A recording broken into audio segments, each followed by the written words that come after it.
Yawa sarki Ali na ganka tsaye ka zauna mana. Sit down. Hawa sarki Ali ga magana kuma sai a dauki abin da zafi haka. Kun da ku faɗa ku.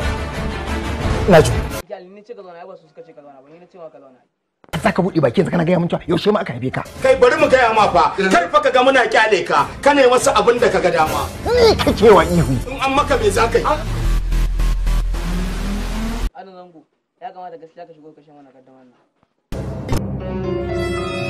Ne ko da sarki Ali daga na kira su mu dan yi wata magana akan Kano shikenan ko suka kama barkin wannan rigima kawai.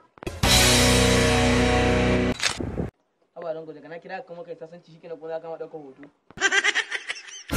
Ya kuma za ka tafi? Ba sana'a yi muku ba kawo 5,000 kuna da. Ban ji ba zango me kace? Yawwa Rangila shigo. Rangila wannan rigimar nake so kashe mana. Me ya faru kuma ka Rangila? Na sallama ka. Ku danna subscribing sannan ku danna ƙararrawa. Wannan shine zai ba ku damar samun dukkan shirye-shiryen.